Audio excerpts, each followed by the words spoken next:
when I realized that my ratio from when I stopped myself from crying by laughing is the exact same ratio from when I stopped myself from laughing by crying. And you had no pants on. Well, I didn't the whole time. I didn't realize it because it was, it's something that you do when you're in that emotional state. And I was like, yeah, it's a bus, but You are a rascal. ah, I didn't even mean to do it. And you're right.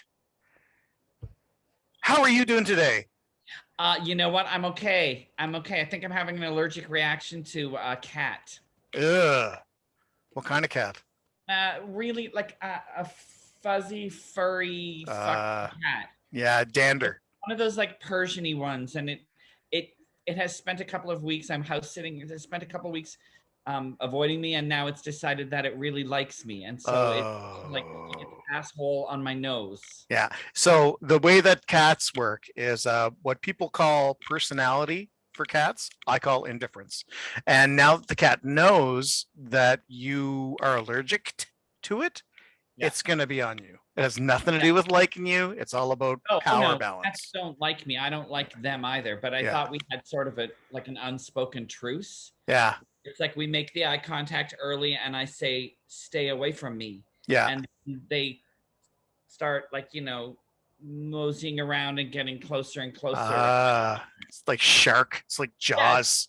it's like dangling like something in front of them, right? It's like I don't like. Well, isn't life like that though, right? I don't like you, and then you go, I want that person to like me. Exactly. Yeah, Exactly. And then you realize you never really liked them you never liked them in the first anyway. place. Yeah, exactly, exactly. You were right. Your gut instincts are always right. Totally. Totes my goats, as my grandmother would say. I don't, I've never met my grandmother, but I'm pretty sure she would say it. I've met your grandmother, and she's a lovely woman. Really? A What's her sweet. name? She's a gentle lover. Yeah. We had a My, lovely 18 months together. that's exciting. Where was it? We'll talk about it later. We should Cool. probably. As an adoptive person, uh, Oh well, I would love to know. I'm not kidding. yeah. I'll Even give if you you make it up. absolutely. I'll give you a great story. Great. I give great story. Is there drama? There always is, right? Intrigue? Yes, of course. Mystery. Swordplay? Mm, let's not spoil it here. Okay, I don't want to give away too much. There is a death, though, right? There's always a death. Grandma! Trevor, this is the second time I've talked to you dealing with the Fringe International Fringe Festival.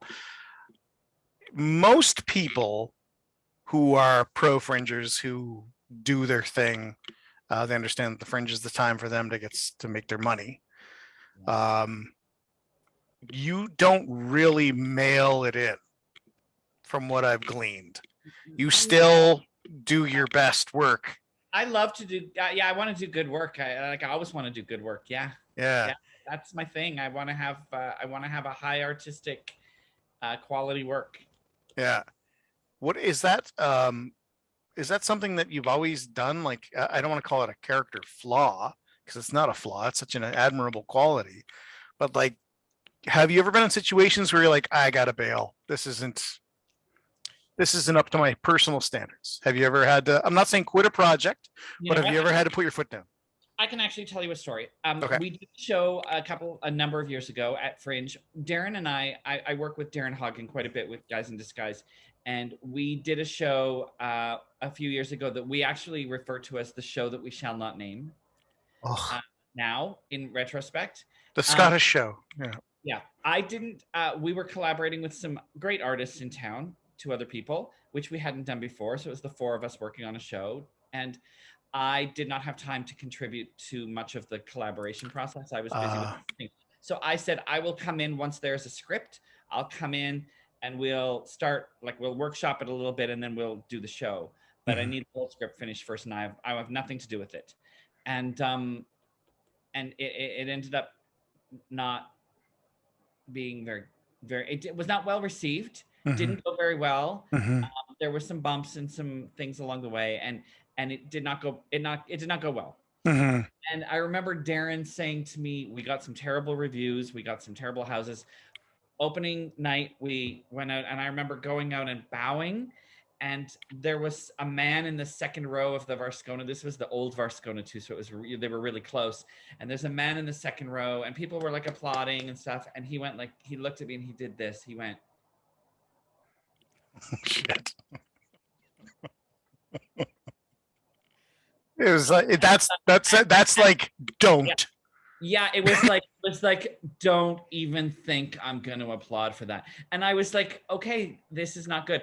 But Darren later said to me, you know, Trevor, I'm really impressed with your professionalism, because he said, you've been nothing but positive and supportive of the other two performers, and you went out every night and did it, and you were like super positive, and I wasn't expecting that from you, which I thought was thank you very much. That's an underhanded yeah. But I thought you were going to tear it down and tear everybody down. I thought there would be blood. I thought there would be blood. He was just like, I'm really impressed. And I'm like, you know what? I worked once with Ryan Parker when he was still performing.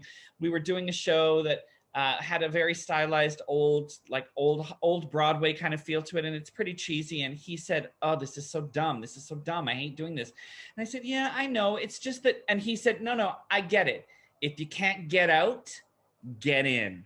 You gotta get all the way in, because it's only when you're not committing all the way that it doesn't work. Because that reads. People sense that. Yeah, if you commit all the way, even if you think it's bad and dumb, commit to the style, commit to the project, and then it can work. So I took that to heart on that project. It was like, I got to get all the way in. And so that was a show where I was like, this is not happening the way I want it to happen.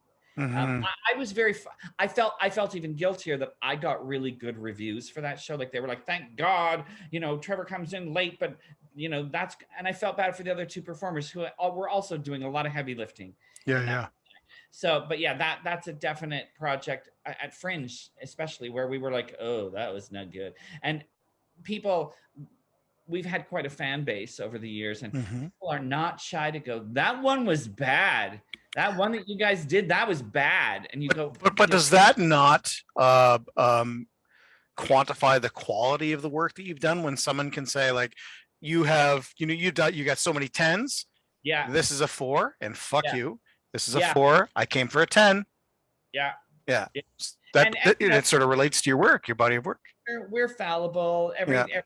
Every night is different, not alone every show. Yeah. So yeah, it's like, it's hard. You want to give people the best that you can give them, and you want them to come back, and you want them to speak highly of you and come see your other work during the rest of the season. Totally. So, but I think that speaks to the investment people have in seeing repeat performers over and over, and going, I can count. I can hopefully count on a certain level of quality. It's never going to go below that. So, I have one more question, then we'll get into Destination Wedding. People ask me, because I've been reviewing shows and doing a lot of writing in town for a long time, and I've been in shows. They're like, who should I see? And I don't go to. I never went to theater school. I'm not proud of that. I'm not bragging about it, but I don't. My standards of quality of theater is vastly different from a lot of people, and I'm not bragging. This isn't a thing. This is just my understanding of how I view the world. But there are 3 things I'll always say. I'll say, if Guys in Disguise are doing a show, that's probably a sure bet. And then I'll also say, Mark Mears doing improv, that's probably a safe bet. Yeah. And then if it's like a first date and you don't know how really you're going to feel about it, just go to a rapid fire thing, and then you can at least talk about how different or not what you expected it was. Those are always my go-to. And this will segue into my question about a Destination Wedding. You've worked with Cheryl Jameson in the past. Yeah. Love her. I've worked with her too. She's great. She's really strong. I didn't realize how strong she was, like physically strong. Like at one point she would pick me up and move me to where she wanted. I would say she's like a gymnast. Yeah.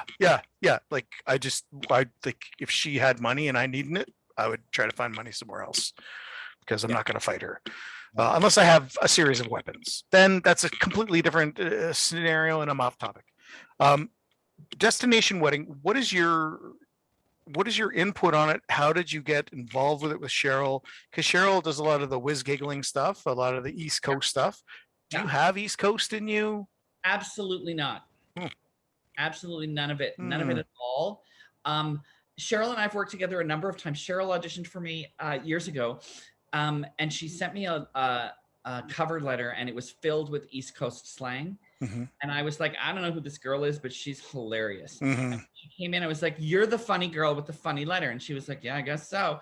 And we hit it off at her audition, and I hired her that summer to Hmm. do, I think it was that summer to do a show with Davina Stewart and Leona Browson. So the three of those women and I did a show called The World's Wife, which won the I Sterling. remember that. I do remember. And Yeah. and they were fantastic. And ever since then, I've wanted to work with Cheryl as often as possible. She's Hmm. also an extremely competent producer, so she can make things happen. She has 2 kids and a husband and a job, and you can say, "Oh, we should start thinking about programs," and she comes in the next day with a program Yeah. printed. I did it at work on the photocopy machine on my lunch break, kind of thing. She just gets shit done, Yeah. and she's always so positive. So she said to me, "Oh, I've got this Fringe spot from leftover from last year, and I don't know what to do. And do you have any plays?" So I gave her a bunch of plays that I had ordered online and stuff, and said, "Yeah, so these are the ones." And she liked some of them, and then I said, "I'm working on something new right now, for 3 middle-aged women, and it's really simple. We can tailor it so that it works for whatever venue we end up in." And I said, I'm sure they're going to videotape this year. I'm sure they're going to film. Yeah. So this play can be tailored for Oh that. shit, Trevor, that's brilliant. So it's Yeah. 3 women that sit at a table in a tropical resort and speak to the camera about this experience that they're all going through. Why did you know? But how did you know that that was going to be? Because they had the Fringe had been doing that live show, and theater doesn't really translate. But how Not did you like? How did you have the sensibilities to? I'm the AD at Northern Light Theater, and we've been producing theater all through the pandemic. We didn't stop, so we were one of the only theaters that kept going. We sort of ended up finding those pockets where we were allowed to have people in, or where we were allowed to get Yeah. together and film. We just lucked out in that sense. So I just knew the temperature of where COVID was sitting and where the guidelines were allowing us to be. And I was like, I have a feeling, even if they can let us have audiences, they're going to videotape this for Yeah. the people that would want to see it but won't come out. And Yeah. so that happened. that Yeah. happened. So I purposely tailored writing the show, especially by the end, Yeah. to make sure that it fit into that format Yeah. easily. My first experience with anything that you have ever done was I'm bastardizing the name, but it's 8th grade, 7th grade. How the fourth graders present an unnamed love suicide. Exactly. And I at the time I had realized that I don't want to learn anything. I don't want to read anything about the plays. I just want to go in and experience them. And that was one of the ones that just sort of made me feel very, very smart, because I had such a great positive experience with that and making the decision to not read anything about it. Not that if I did, it would have lessened the experience. No. But it That's was that's such a deceptively simple script by Sean Graney, and it was such a difficult piece to work on, because it's so deep and it's so heavy, and it was so painful for the people doing it as well as the people watching it. It profoundly struck people. They resonated with so many people. It was a really fulfilling piece to do. That's what I'm not a masochist by any means, but I'm also not a very good actor. But when I see people struggling on stage, and it's not struggling by not remembering their lines or not doing a good job, but like struggling to feel the emotions that they know they should feel, and that sort of that crux of acting versus reality. I really do think that that is the quality of the safe area that the director creates for them, but also the quality of the writing. And it's just I will never ever be able to recreate that, but that's the theater I want. And then everything afterwards I saw for a long time was it didn't. Yeah. It was McDonald's, and there's nothing wrong with McDonald's. Yeah, no, I like McDonald's. Yeah. But yeah, there's certain shows where where I feel like it just really touches people in a way that they go, I get that. Yeah. And I'm feeling as much as the people on stage are feeling. That was one of the first plays where I realized that I was dealing with early childhood trauma, like extremely negative, abusive childhood trauma, and I'm still dealing with it. But the pandemic exacerbated it, and having children exacerbated it. Yeah. But that was one of the first times where I was like, I'm uncomfortable, but I want more of this. Yeah. If that makes any sense. Yeah, absolutely. I like plays where you recognize yourself in them. Yeah. And I think everyone I think that's why the flora and fauna stuff that I've done with Darren it resonates with people so well, because everyone's been an outsider. Everyone's been bullied. Everyone's been an outsider. Everyone's been the loser. Everyone is looking for another loser to latch onto so that we can feel like what we do is cool together. But And even at its simplest form, every child has laid in a bed and been afraid. Yeah. And has tried to go to the people that are supposed to protect them and them not being there. Yeah. So that just their minds go pop. Yeah. Sorry, we're here to talk about destination wedding, jumping catfish. Right. So destinate. This is you brought this to Cheryl. Cheryl liked it. You got to hear. Just don't give anything away. And I know you wouldn't, even though I said it. Give us the not the elevator pitch, but just give us the gist of destination wedding, because it could be something people might think it's going to be a corny thing, but because it's you, I'm not sure it's going to be.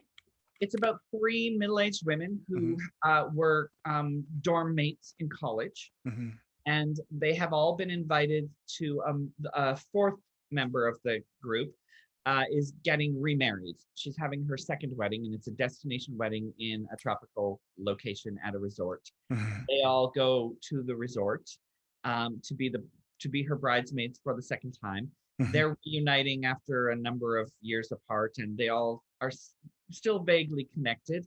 And it brings up a lot of past resentments and social interactions between them. That there's that horrible dynamic that there always is with 3 people, where it's always 2 against 1 at some point, and there's lots of things that they're holding on to. Everyone has secrets, and I want to give too much away, but something tragic and terrible happens.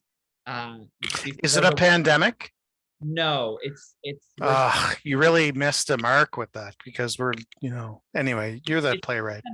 And so then they are forced to begin to look at each other and each other's behaviors and activities, and the trust is gone. So they have to sort of figure out what's going on, and the audience is also probably trying to figure out where the truth lies. We talked yesterday about people yesterday being the ether now, because nobody knows what yesterday is in context of what I'm talking about, but people changing over time and also expecting people to be who they were when they met them, or their own ideas of them. Is that prevalent in this? For sure. It's a lot of, well, I know you, so I know what you would do. And the other people go, you don't know me, or that's what you think I am. And why would you say that about me? One of the characters keeps saying, what's that supposed to mean? Over and over. Someone goes, well, of course you would say that. Well, what's that supposed to mean? Yeah. And so there's unresolved tensions between them, for sure. Cool. Yeah. Oh, you know what? I really regret doing these previews, because I don't want to leave my house. I'm in the snuggle dungeon. I am in my safe zone. But now all I want to do is go and see theater. And I don't know if that's going to happen, but I can send a reviewer. And you can also watch this online. We're filming it. It's being filmed. Okay. Well, that's cool then. It's going to be, and I mean, we purposefully wrote it in such a way that it'll fit. It'll translate really well to film, because they really literally sit at a table and talk to the audience. Just writing that down for my notes. As a playwright, as a person who, and this is my last question, as a person who you're very adaptable. I I hope think that's so. fair to say. I think so. I like. Sometimes by necessity. Yeah. Without option, you have to adapt. You're also an artist who sometimes it's tough for artists to adapt because sometimes they guess what they should be as opposed to being who they should be. Do you see this whole pandemic thing? Like, I don't know if I'm going to go see plays about the pandemic. I don't Oh, know if I am. why would anyone? Why are Well, people? it's a shared experience. Why Yeah, would we? the people that are writing those plays, Yeah. it's because not enough life has happened to them yet. Yes. It's like, That's oh, that's I the biggest. saw a horse. So my play is about, yes, Yeah, I have exactly. Yeah. no interest in Cool. plays about pandemic. I will not be programming plays about the pandemic. I want the pandemic to be over, and let's not never speak of it again. Speak of what? Yes, exactly. How has this affected you and has it affected you? Or did you foresee that this is something that you would just not care about anyway and keep doing what you're doing? Well, because I worked all year Mhm. through the pandemic doing shows, we canceled one show at the very beginning of the pandemic. We were just about to go into tech for a show, and then we weren't allowed to be in a room together. So that show had to be canceled. Everything else that we had planned for last season happened.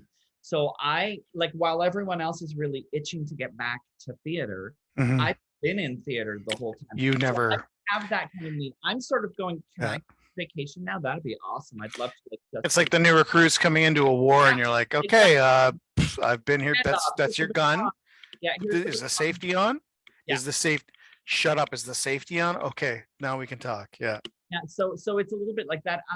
I'm happy to be working on the two shows that I'm doing at Fringe this year. I have to say when I gave Cheryl the script, she said I really want to work with these two women, Kristen Johnston and um, Michelle Todd. And she said, oh, I've got a huge like talent crush on both of them, and they're great. I said I love them both. I've worked with both of them before. I've done one woman shows with both of those women.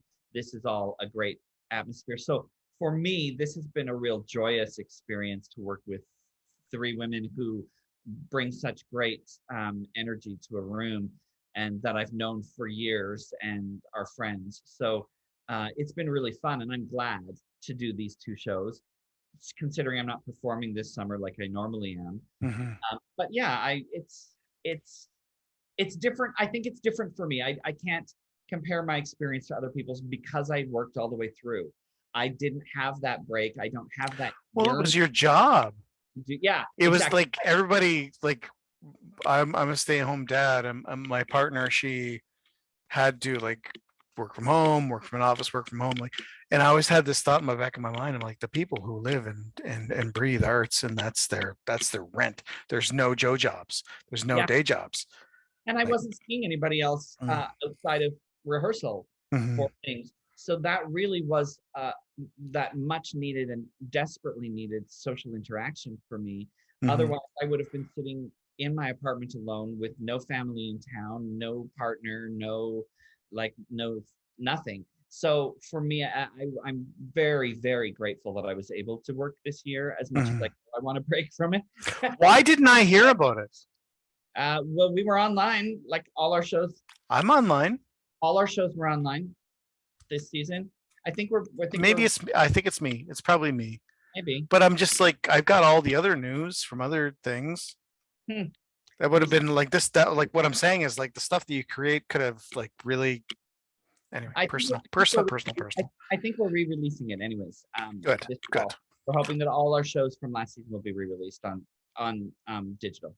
Cool. Last question. Yes. I know we talked about not writing pandemic shows. 10 years from now, will you look back on this and do something? About pandemic? I don't know. No, I have no interest. Are you an introvert or an extrovert?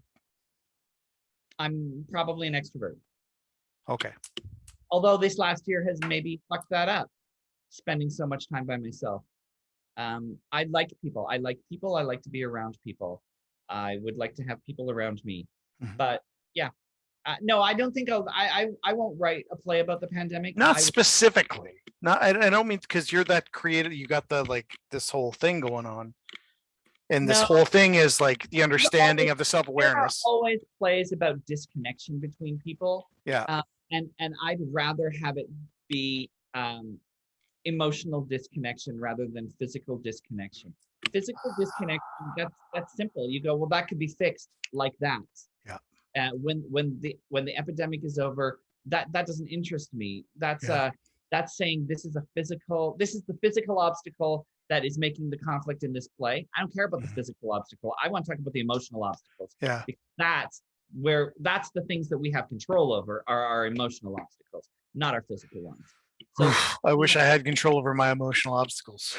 well, you don't. I mean, you do. You may not be exercising it right now, but you do have emotional control over them. You can go, I refuse to let that That control. is very fair. I'm uh, aware of them. So yeah, yes, no, that's very fair. Yeah. I mean, Yeah. but the idea of two people that sit in opposite houses and talk to each other over this, like Or I'm, like a can with a yeah, string. I don't want to see any Zoom plays like people of like I don't want no thank you. Wasn't it funny? I don't know if you saw it ever, but it was like as soon as the pandemic hit, there was immediately a Zoom based horror movie. And it was actually pretty good. But Yeah, it was like, oh, you already did it. Nobody oh yeah. yeah. Anyway. And I just like I wasn't really interested in creating content immediately as soon as COVID struck. To I didn't need to be creating For the content. sake of creating it. Because we're all, oh, I gotta get on this. We're all experiencing, I gotta get on it. Yeah, That's yeah. Yeah, I and think that definitely feeling like I needed to stay um, active in order to be relevant. It's like I'm old enough and have been in this business long enough that I go, I know what interests me, and I know what level I set for my own work, mhm. and it's terrible in many ways, but it's healthy in others. Is that I don't care if people like it or don't like it, as long as myself and the people in the room that are creating it, as long as we are creating it, Yeah. and it is up to our standard, and it's accomplishing what we want it to accomplish, Mhm. then it will be successful. And when I actually remove myself from other people's judgment is when the work is always the best. Yeah. I go, this, I believe so strongly in this that I don't need to worry about softening it, changing it, worrying about whether people are going to call me out for some aspect of it. I'm going to just go, this is what it is. This is what I am presenting. And I'm happy with it. I joked about earlier about the cat being indifferent. And when I guide canoe trips, I tell people that the universe is indifferent to your emotions because if you don't bring a raincoat, it doesn't really care. Yeah.